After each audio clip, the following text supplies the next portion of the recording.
Greetings and welcome to the American Experience. I'm David McCullough. He was one of the last great explorers, an authentic trailblazer and ticker-tape parade hero like his friend Lindbergh.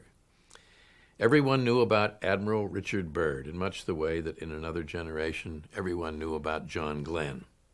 The handsome admiral's expeditions to the North and South Poles held the nation spellbound and sold lots of newspapers and books.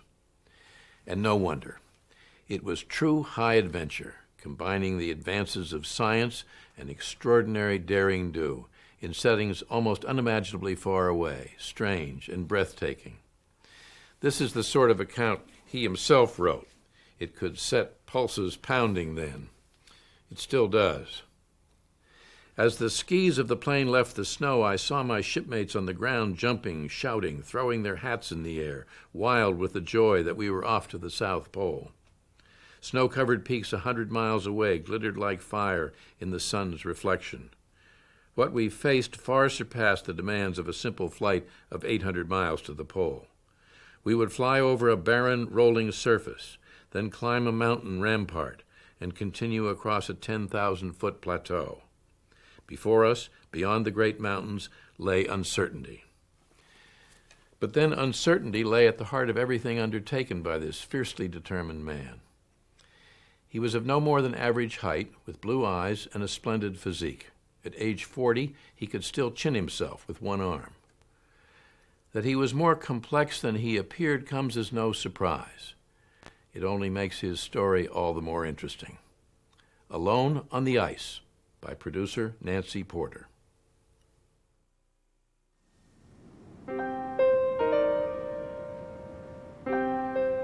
June 1934. Explorer Richard Byrd lay dying at the bottom of the world. In his diary, he wrote, "I see my whole life pass in review.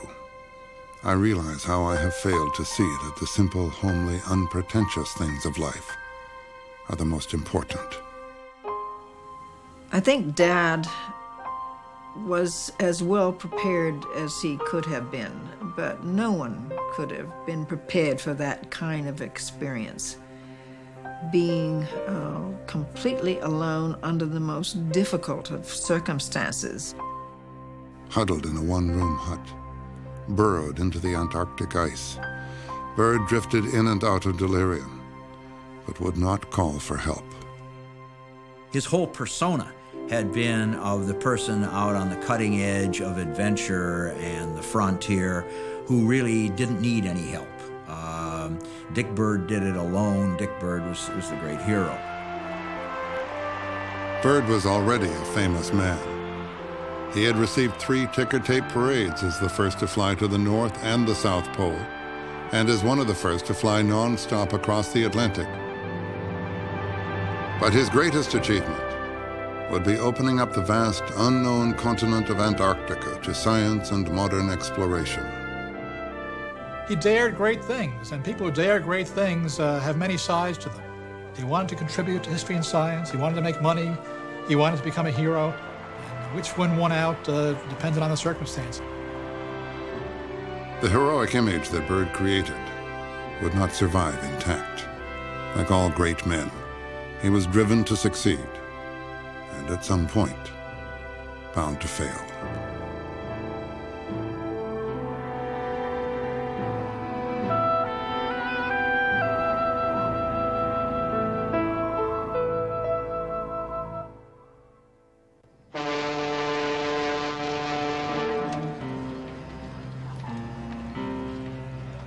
In April 1926, Lieutenant Commander Richard Byrd set out from New York for Spitsbergen, Norway. His ship carried 52 men and an airplane. He hoped to be the first to fly to the North Pole. Dick Byrd had to be first in anything he did. I think he felt always that it wasn't worth doing unless he was the first person to do it. I mean, this was in Dick Byrd's makeup. Byrd was in a race against Norwegian explorer Roald Amundsen, the first man to reach the South Pole in 1911. Already in Spitsbergen, Amundsen hoped to conquer the North Pole in a dirigible. When Byrd arrived, he was upset to find a Norwegian boat blocking the pier. He ordered his crew to construct a makeshift raft out of lifeboats. I decided to take chance and get plane ashore somehow. We may be licked, but don't want to be licked waiting around and doing nothing. So in this incredible risky maneuver in which one cake of ice, one particularly dangerous wave could have knocked his airplane, his trimotor, into the water, Byrd does the riskiest thing he's done in his entire career, because he was bound and determined that this was his time to make it to the North Pole. When Byrd's plane reached the shore, the Norwegians were impressed. "To your health and success," said Amundsen. "I wish you brilliant accomplishments," replied Byrd.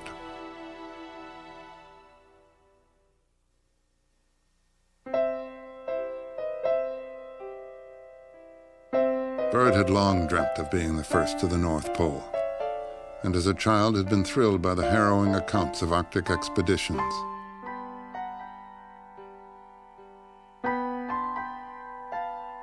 Born in 1888, Richard Byrd came from one of the first families of Virginia. Once wealthy landowners, the Byrds were wiped out by the Civil War. Dick Byrd was born only 23 years after Appomattox, and the whole of the South was demoralized and felt very strongly that it had to prove itself again.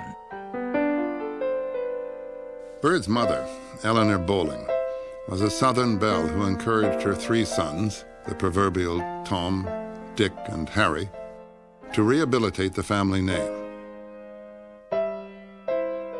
His father, Richard Byrd, was a brilliant prosecutor, but a solitary man and an alcoholic. He drove his boys hard, fostering in them a desire to succeed.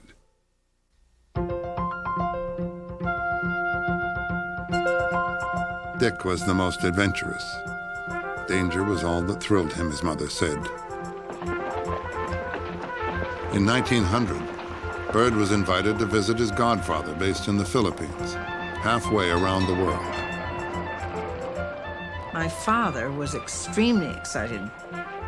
His parents were not happy about the idea, and I think his mother certainly didn't want him to go. It was much too dangerous for a small boy at the age of 12 to go alone.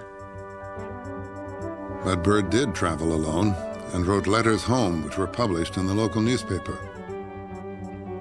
He came back a celebrity and got the first taste of what adventuresome travel could do in the sense of awaking public awareness and inciting public awe.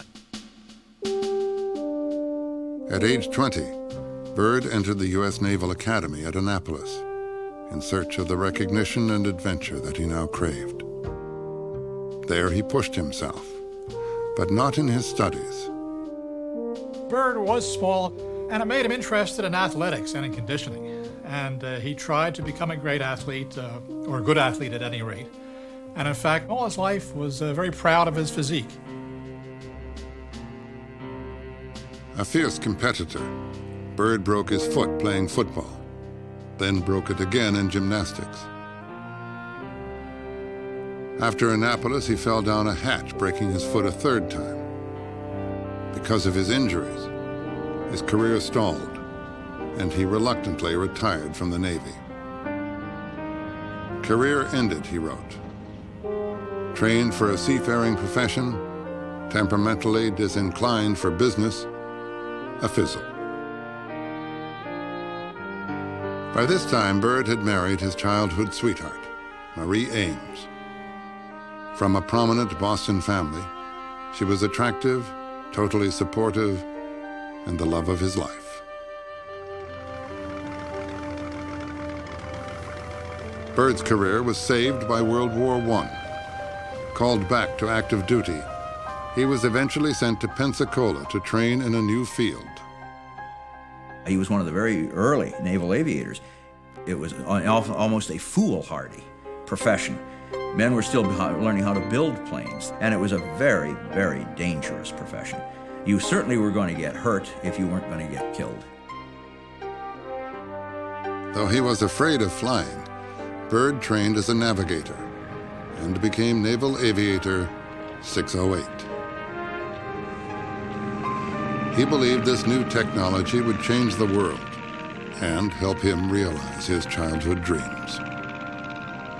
Byrd reasoned that if he could fly to the North Pole and back in one day in relative comfort and accomplish what the old explorers had taken weeks or months to do, that this would gain great publicity for aviation and incidentally for himself.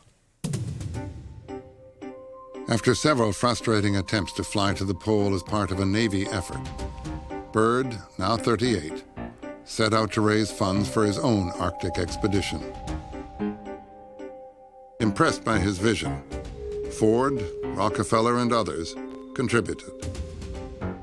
Newspaper rights netted him more money. Byrd's future was riding on the success of his flight from Spitsbergen to the pole. His first attempt was a failure. Just before takeoff, the landing skis collapsed.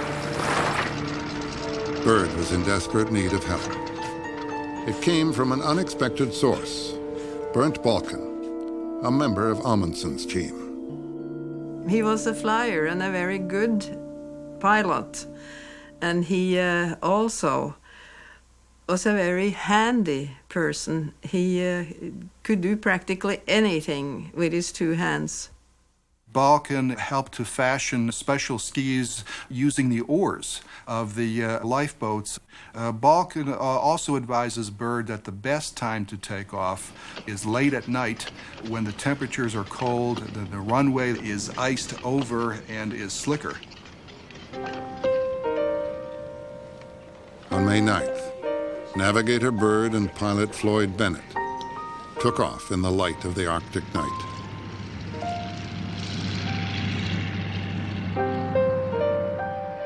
What happened next is still a matter of debate. According to Byrd, they discovered an oil leak 100 miles short of the pole, but kept going. After 8.5 hours, Byrd scribbled a note to Bennett. Radio that we have reached the pole and are now returning with one motor with bad oil leak, but expect to be able to make Spitsbergen.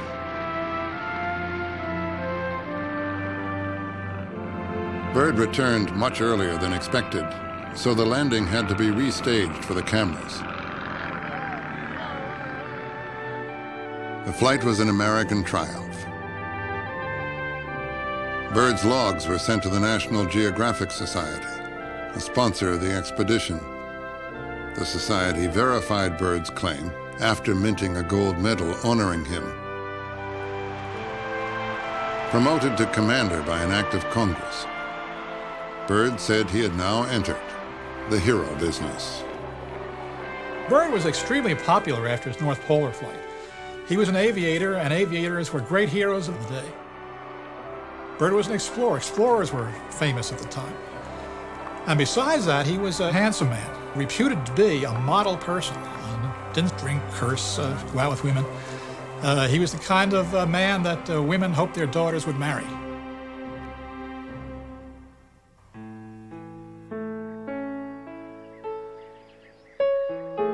After the celebrations, Byrd went home to Boston. By this time, he was the father of 4 young children. All of the children had a very difficult time with his absences. He was missed mightily, and very much we looked forward to his return. The most fun we had was during these summer times, because he loved being with us. I just wanted to be with him all the time, to listen to his wonderful stories, and of course it was such an adventure to be with him. He thought of all kinds of fun things to do. I adored him, and when he left, I really missed him.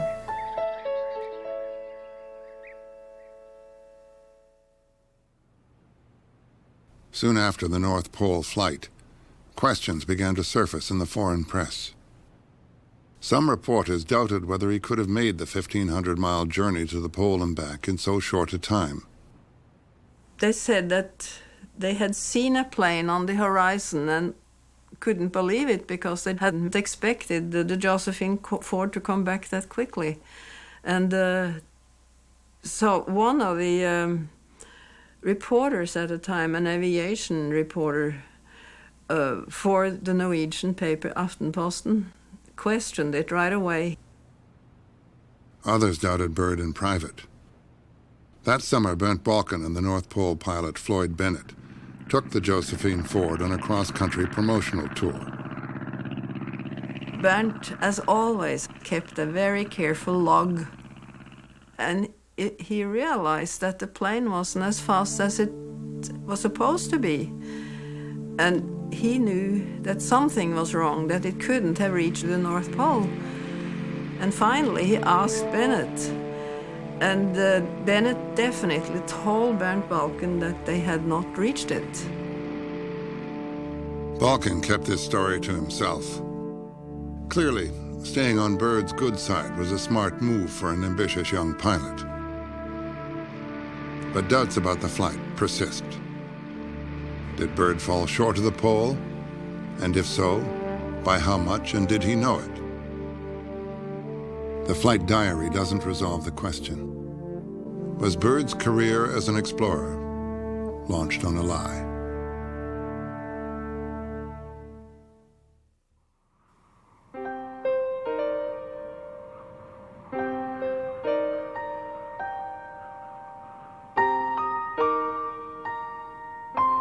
Dick Byrd believed very strongly that life was a struggle. It wasn't something that you eased into and eased through. One became a hero through repeated search for transcendent challenges. And the supreme arena for surmounting them was Antarctica. 1 year after the North Pole flight, Byrd announced his next exploit. He planned to be the first man ever to fly over the South Pole. Operating out of a suite in the Hotel Biltmore, Byrd began organizing the most ambitious polar expedition ever undertaken. I was studying at Harvard College one night, and the door opened and in came the Boston Transcript, the evening paper of the city. And there, with banner headlines, it said, "Byrd to the South Pole." I read it, and at that moment I decided I wanted to go. Norman Vaughan was among the 10,000 who volunteered. Byrd wanted men with spirit, of mind and courage, and Vaughan fit the bill. Byrd was also counting on the donation of goods and services, and on raising over $500,000 in cash. At that time, Antarctic expeditions weren't financed by the government. They were solely financed by the people running the expeditions. So Byrd had to raise all the money for his expedition himself. And Byrd made himself a show business property. Byrd signed up with a lecture bureau, arranged a book deal, sold syndication rights to the New York Times, and the film rights to Paramount Pictures, which assigned 2 cameramen to the expedition. Contributions came in from philanthropists, business leaders, and even school children. Edsel Ford donated an airplane.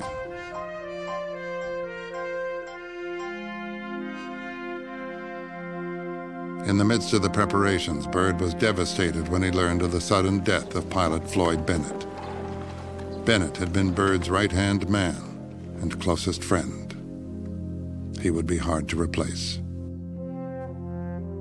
Byrd soon named Bernd Balken to head the aviation unit, but postponed selecting a new pilot for the South Pole flight.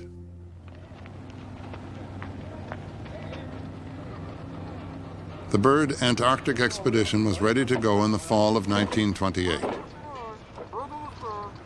4 ships would carry 3 planes, 95 dogs, 650 tons of supplies, and 42 men, headed for the most dangerous adventure of their lives. The New York Times already had written an obituary for each man.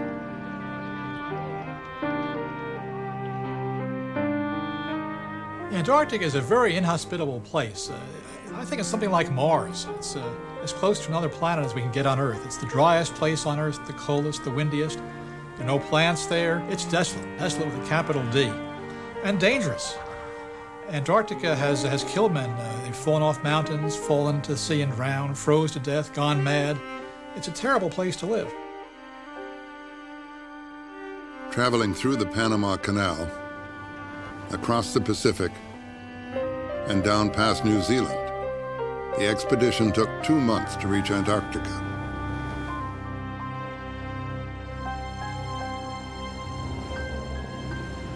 When the men began unloading supplies, a great chunk of ice crashed into one of the ships. A crewman, Benny Roth, fell into the water.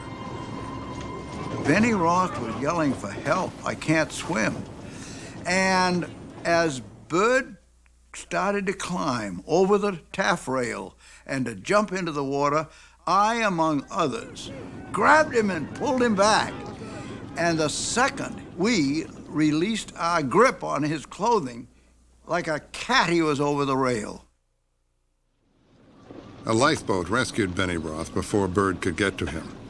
But this was not the only time he had jumped into dangerous waters to save one of his men.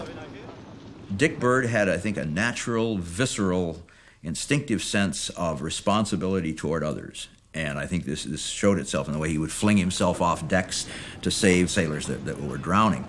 An officer took care of his men.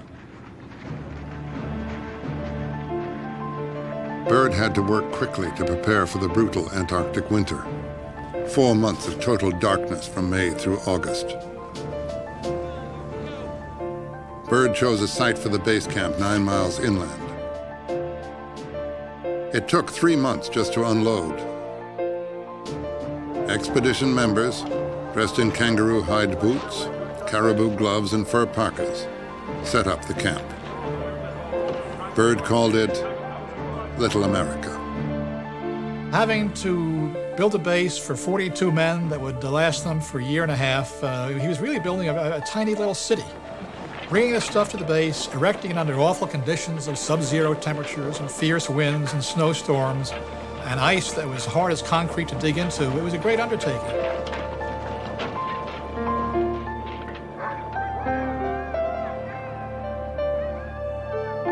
Even before Little America was finished, the ships had to leave Antarctica before the ice pack froze them in. That was a tremendous moment. And we realized then that that was our last connection, or possible connection, with the outside world, our home, our family, our life, until next year.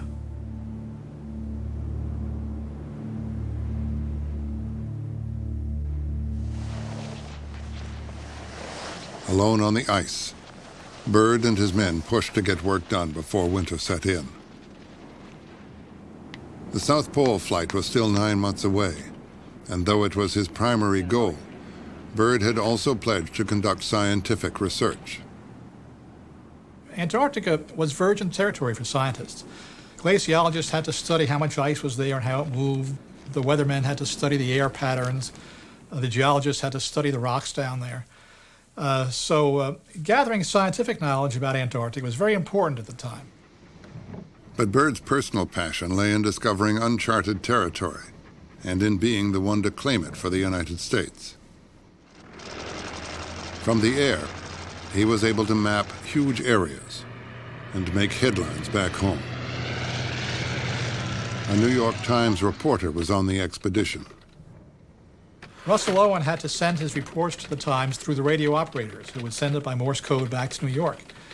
Byrd had left standing orders with the operators to give him these reports so he could look them over before they were sent. And he often penciled in things that he wanted, penciled out things he didn't want. One story that was rewritten was the discovery of a vast territory by 3 other men from Byrd's expedition. The news was reported in the Times, but with Byrd as the hero. is, I think, very good evidence of a need to control everything on the expedition, including any big news stories. He was the leader of the expedition. He was personally responsible for all its finances, and he simply did not want to share credit for the discoveries of the expedition with anybody.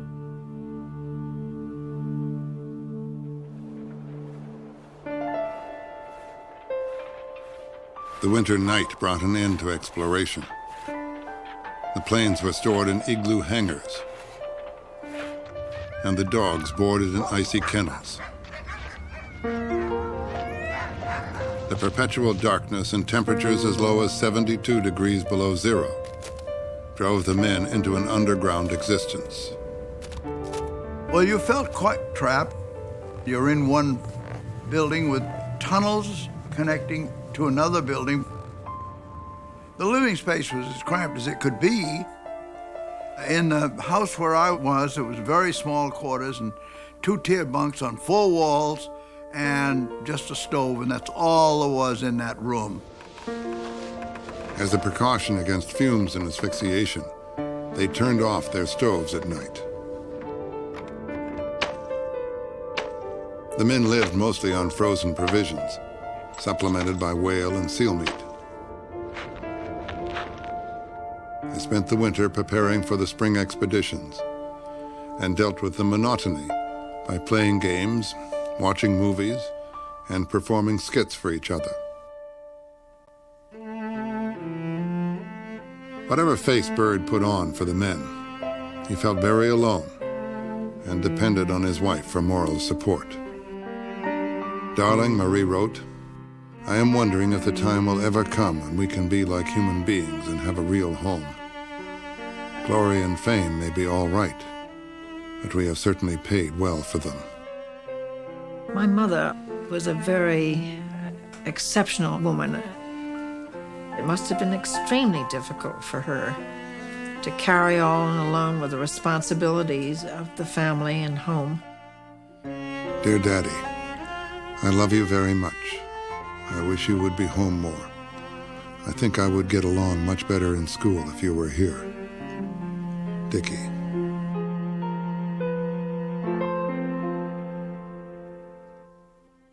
The separation from home was hard on all the men. Enveloped in darkness, little America became a pressure cooker. So people get on each other's nerves. They blew up at each other. They tended to get what they call a big eye in Antarctic even today, where they just stare because they were depressed and had little stimulation. Byrd had been warned about this by other polar explorers who told him, watch out for the winter. It's a very dangerous time in Antarctica. Though the Paramount cameraman made the winter look like good, clean fun, there were fistfights and an episode when one man stalked another with a gun. Alcohol was another problem.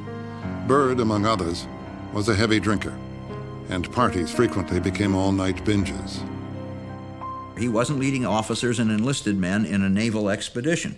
He was leading very individualistic scientists, adventurers, students, people who really had been pretty well used to living their own life, and after all, volunteered for the Byrd expedition because they wanted adventure.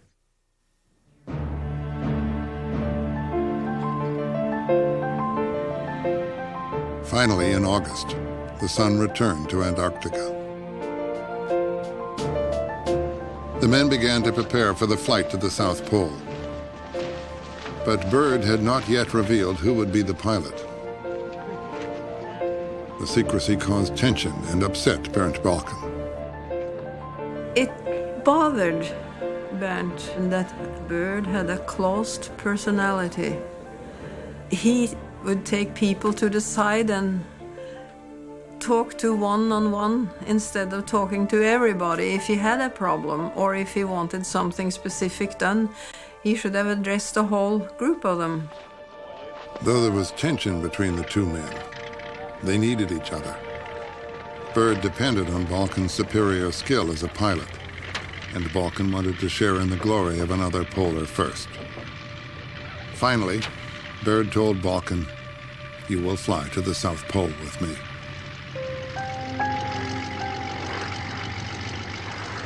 It was Thanksgiving Day, 1929, and Byrd's plane, the Floyd Bennett, left for the pole. The takeoff was smooth, but there was soon trouble. The plane was too heavy to get over the high mountain range on the edge of the polar plateau. Vulcan and Byrd were forced to dump their emergency food supplies.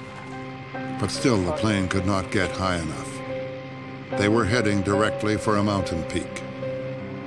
An experienced pilot that he was, Bernd Balken knew there was a cold mass of air pouring over the polar plateau, and there was probably an updraft somewhere, if he could find it. So he flew over to a mountain wall, and lo and behold, there was an updraft there. He got just enough of an updraft to boost the plane high enough to get over the peak. They flew over the mountain, and they were home safe.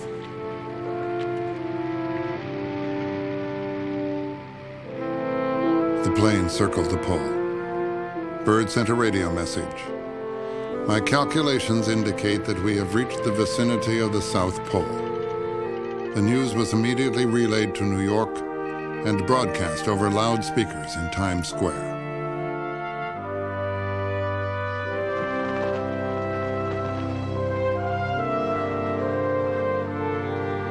The expedition had been a remarkable achievement. After 14 months on the ice, Byrd and his men headed home.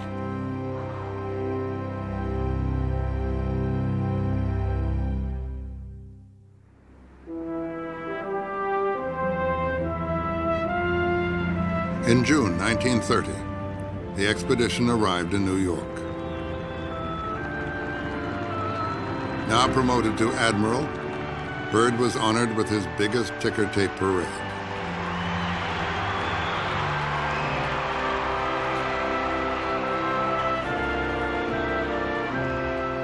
But there was no time for a break. Byrd was secretly planning another expedition and had to cash in on the last one. He published a book, Little America, a self-promoting account of his 2 years in Antarctica, and supervised the editing of the Paramount film in his home. I remember them splicing film together, and I would sneak down the back stairs and peek between the cracks of the door.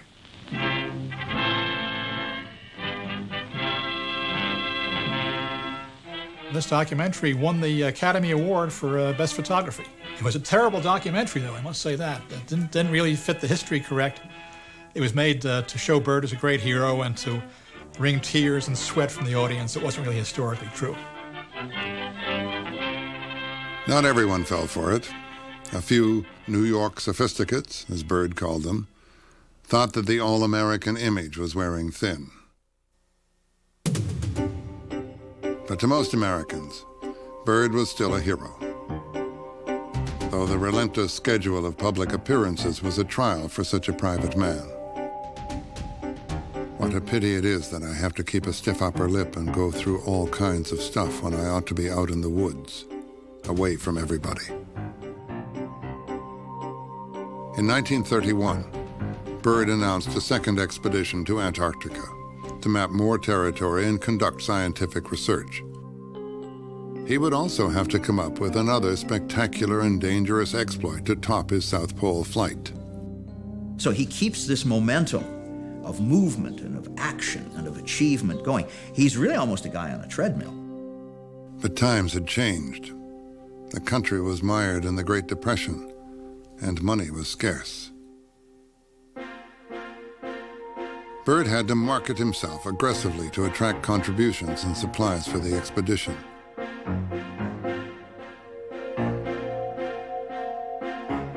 It was easier to get volunteers. I was kind of at the crossroads and no roots down, particularly in business. And it was a challenge to find out as I was tough as these fellows that were doing these things. Byrd's second expedition got underway in 1933. From the beginning, it was a media event.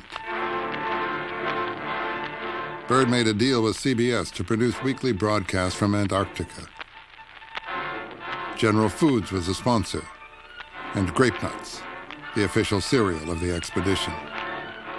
The first of over 60 scripted broadcasts was made from the ship on the way down. Stand by all Americans, for now we are attempting the most spectacular feat in the annals of radio. A two-way broadcast from and to the Byrd expedition, now in mid-Pacific on its way to the Antarctic. Good evening, my friends of the Columbia and General Foods.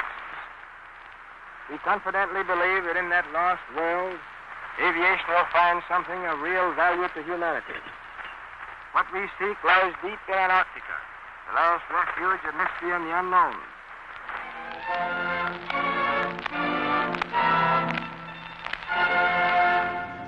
Treacherous conditions plagued the men from the start. Every day, huge chunks of the ice shelf broke off.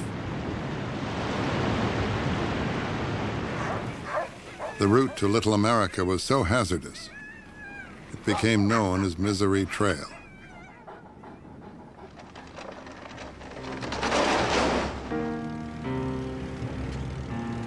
The dangers facing the expedition were featured in press reports sent home. Yesterday, a tractor narrowly missed plunging into a crevasse. The trail suddenly crumpled underneath the rear treads, exposing a crevasse 60 feet deep. The man in charge of all the press and radio on the expedition was Charles Murphy, a CBS correspondent who had written Byrd's biography and was his most trusted advisor.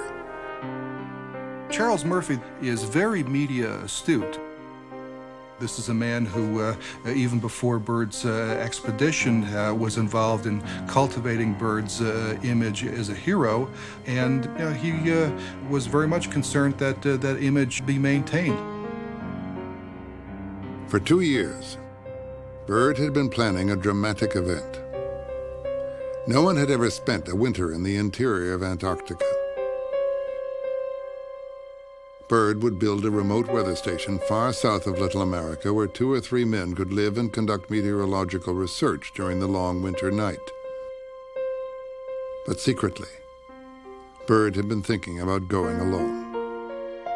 Now, difficult conditions caused delays and sealed his fate.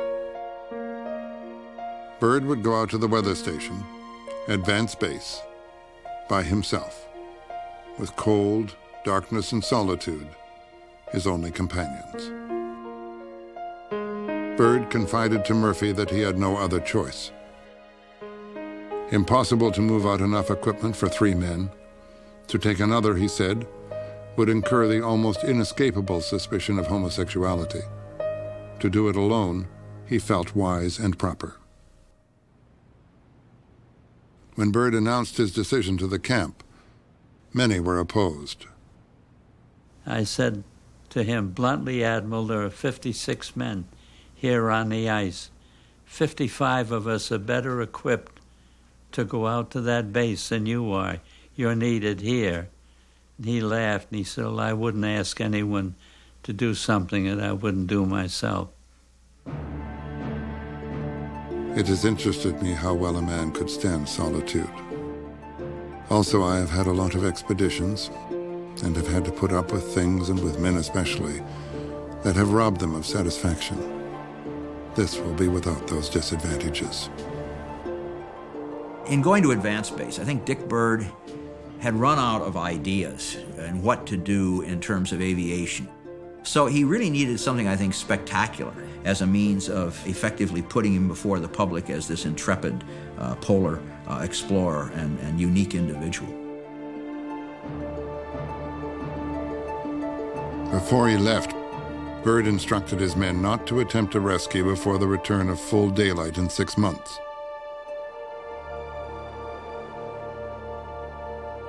In a last-minute note to Murphy, he admitted, I am no radio operator, so the radio will possibly fail.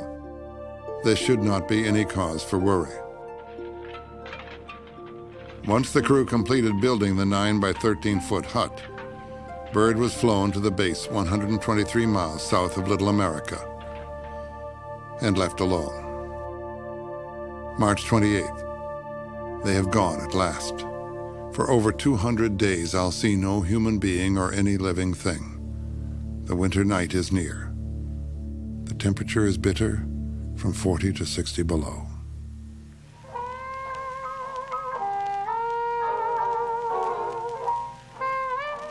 For the first 2 months, Byrd kept busy with his routine of weather observations and spent time listening to music, reading, and trying to cook. I have located very little of the food and don't know how to cook anyhow. I found some canned greens and a Virginia ham Mother sent me and lived high off those yesterday. The greens were frozen so hard I had to use a chisel to cut it into chunks for warming. How's the music coming in, Admiral Byrd? Are you and your men enjoying Back it? at Little America, the men tried to keep busy throughout the winter night. Their weekly radio programs provided comic relief. It was Murphy's job to write the scripts and to cajole the men into performing. Hello, America. Byrd Expedition calling from Little America. Temperature tonight, 59 below. Tonight we introduce, for the first and probably last time, a composition. It is called Penguin Parade.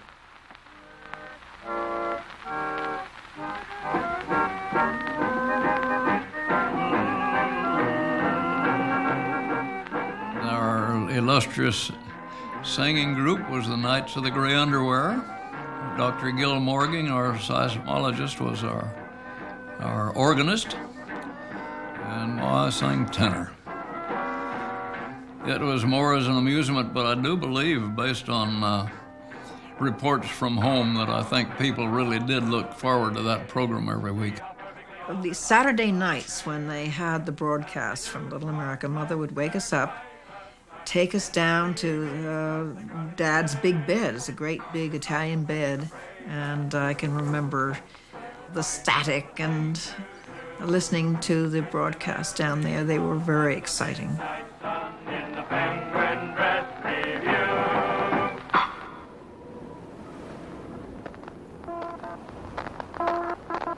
On June 21st, Byrd radioed Murphy a surprising message.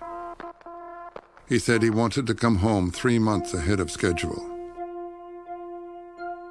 Byrd then cut the contact short, saying that fumes from his stove made him feel a little rocky. He signed off as usual with cheerio. What Byrd didn't reveal was that he had been desperately ill. 3 weeks earlier, he had collapsed from carbon monoxide poisoning. He basically was poisoned for a prolonged period of time by fumes which he thought were coming from his stove, but in fact were coming from his generator. He went through a pretty terrible ordeal. Byrd became dizzy and confused. He couldn't keep food down, and racking pain made it almost impossible to sleep. He lay in the freezing cold, struggling between hope and despair. Hardest battle I have is to keep from taking an overdose of sleeping pills. Horrible to think of leaving Marie alone with the 4 children. Decision not to call for help based upon how they would want me to act. Fully expect to die. Byrd's radio contacts with Little America became erratic and his Morse code almost indecipherable. We began to suspicion that something was wrong with him when he would miss a contact or have trouble staying on the air very long. And as time went on, this became so frequent that we decided that something was really wrong and something had to be done. We held several meetings in the mess hall, and there were factions. Some were saying, well, he asked for it, I'll let him stew in his own juice for a while. Others fought and said, no, the old man's out there, he needs help, let's go out and rescue him. On July 20th, a tractor party left Little America for Advanced Base. Murphy's press release reports a perilous trip for scientific research. No mention was made of Byrd's illness or of a rescue.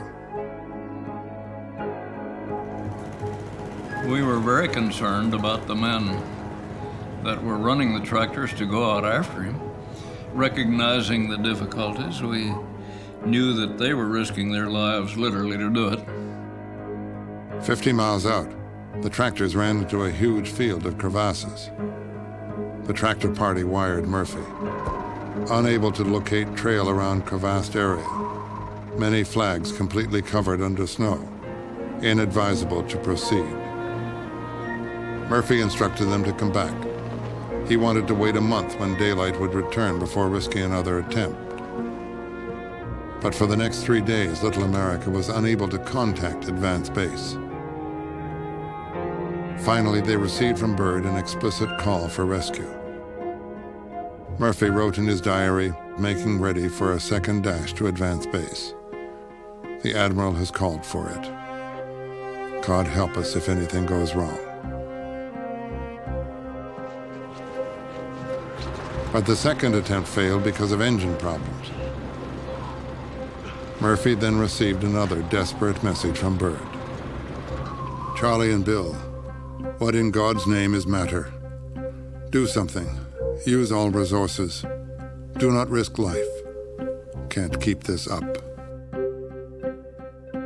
On August 8th, a tractor carrying 3 men set out once again. By now, Murphy and the others were certain Byrd was close to death. We waited for the reports back from the tractor party on how they were proceeding, what difficulties they were encountering, and just holding our breath literally from report to report. For 3 days, the rescue party pushed through bitter cold and darkness and finally reached Byrd.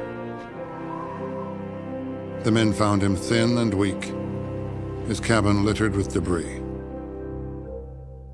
But he was still alive. He wanted to do this as a spectacular act of courage and so on, but I don't think he ever expected to run into the disaster that he did. There's very strong indication in the documents that he was embarrassed, and one could even say he was humiliated by the fact that he didn't finish his time at Advance Base. The tractor party sent a confidential message to Murphy. Our EB feels unhappy about his status with the public. He feels that he is pretty well sunk, and that this may make it impossible for him to make up expedition debt.